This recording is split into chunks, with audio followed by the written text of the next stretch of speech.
बारिश ने मेरी बहुत ही बुरी हालत कर दी है, लेकिन इस सब ट्रॉपिकल रेन फॉरेस्ट में मुझे जिंदा रहने के लिए डट कर सामना करना पड़ेगा। मेरे हाथों के ऊपर छाले पड़ गए और मिट्टी से मेरा हाथ पूरा भर चुका है। मैं हूँ बिरलेश्वर गुराकी और अगले 5 मिनट में मैं गुजरूंगा दुनिया के ऐसे खतरनाक बीहड़ों से जहाँ पे जान बचाने के हुनर के सिवा आप 5 सेकंड भी जिंदा नहीं रह सकते।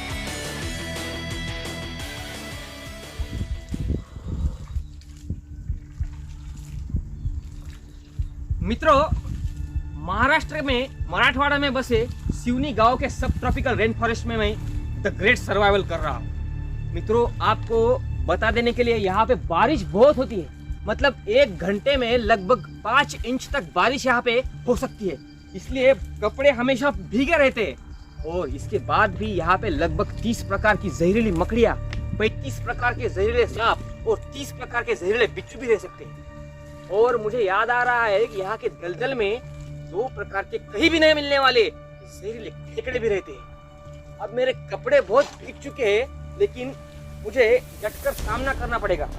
इस कपड़े को भीगे होते हुए भी मुझे सूखने के लिए बहुत प्रयास करना पड़ रहा है। मित्रों, द ग्रेट सर्वाइवल में आप ध्यान दें, इस जंगल में हमेशा अपने कपड़ों को सूखे रखने का प्रयास करें। पिछली बार एक शिकारी, वो यहाँ का नेटिव ही था, पिछली बार वो शिकारी इस जंगल में आया था शिकार करने के लिए, लेकिन बहुत ही वर्षा होने के कारण वो जंगल से बाहर नहीं जा पाया था, इसलिए 2 दिन तक उसके कपड़े भीगे रहे। अपने कपड़े का ध्यान दे, विशेषतः अपने कच्छों का ध्यान दे। उसका कच्छा लगभग 2 दिन तक मेरे ख्याल से भीगा रहा, इसलिए उसके प्राइवेट पार्ट में इन्फेक्शन हो गया और उसने भविष्य में अपने वंश वृद्धि के लिए बहुत ही मेहनत किया, लेकिन वो वंश वृद्धि करने में बहुत असफल रहा। मित्रों, इसलिए इस रेन फॉरेस्ट में अपने कपड़े और विशेषतः कच्चे का बहुत ध्यान दे। बारिश अब तेज हो चुकी है और मुझे कुछ आश्रय लेना पड़ेगा। ये बाम्बू की टहलियां मेरा बारिश से प्रोटेक्शन कर सकती है, इसलिए मुझे कुछ क्षणों के लिए यहाँ पे रहना पड़ेगा। ऊन पाउस का खेल चालू है। थोड़ी ही देर पहले बहुत बारिश थी, अब ऊन पड़ चुका है, तो मेरा खाना बटोरने के लिए बहुत ही पर्याप्त समय मुझे अब मिल चुका है। एक मलबे में, दलदल की मलबे में मुझे ये हथियार मिला। मेरे ख्याल से पुरानी माया जमातियाँ इस हथियार का कंदमूलों को खोदने के लिए इस्तेमाल करती थी, लेकिन इससे पहले मुझे एक अमृत मिल चुका है। मतलब अमृत इसको नहीं कह सकते, इसको हम रामबाण उपाय जरूर कह सकते हैं।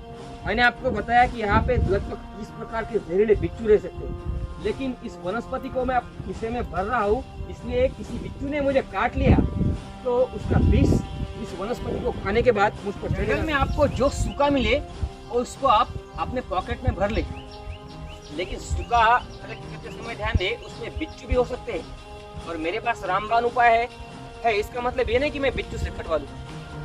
ये चींटियां आप देख सकते हैं, ये चींटियां खाने के लायक बहुत है, इसको मैं खा भी सकता हूँ।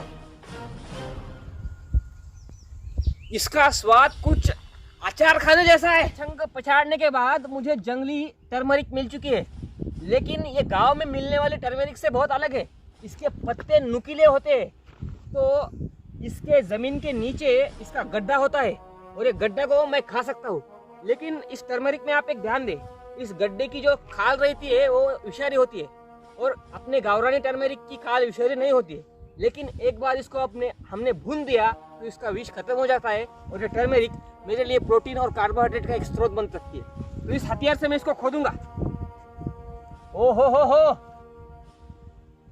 ये अर्थवर्म यानी कि गांडूल मुझे मिला है, लेकिन इसको मैं अभी नहीं खाऊंगा। मैं इस पत्ते में इसको रखूंगा और मेरे भोजन के समय इसका स्नैक्स बनाकर, मतलब कुरकुरे बना के इसको खाऊंगा। इसको रखता हूँ और टर्मरिक को खोदता हूँ।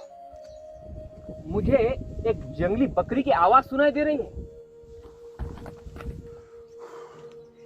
बहुत मशक्कत करने के बाद यह बकरी मेरे हाथ में आ चुकी है, लेकिन यह बकरी बहुत बड़ी है और इस भोली भाली सी बकरी पे मुझे दया आ रही है, इसलिए इसका सेवन तो मैं नहीं करूंगा, लेकिन इसका जो ब्रिस्ट है, ये पुष्ट नजर आ रहे हैं, ये देखिए, मतलब इसका दूध मैं पी सकता हूँ। तो इसका मैं दूध अब निकालूंगा। दूध निकालना इतनी भी आसान बात नहीं है, क्योंकि इसको दूध निकालने की कभी आदत नहीं है। अरे यार देख सकते हैं आप कि बहुत ही मशक्कत करनी पड़ रही है।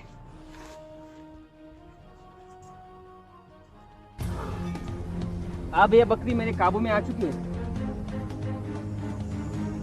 आपको बता दूं कि ये दूध बहुत ही विटामिन और मिनरल से युक्त रहता है। पुराने जमाने में जब ओप्पो के फोन्स और कुछ सौंदर्य प्रसाधनों के साधन नहीं थे तो आदिवासी लड़कियां इस दूध को अपने चेहरे पे लगाया करती थी और अपने मर्दों को लुभाती थी।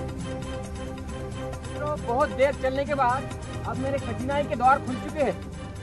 बकरी का दूध मेरे लिए बहुत ही लकी साबित हुआ। अब मुझे दूर में एक इंडस्ट्री नजर आ रही है, मतलब उस इंडस्ट्री के आसपास बस्ती है और मेरा सर्वाइवल अब खत्म हो चुका है। तब तक के लिए स्टे होम स्टे सेफ।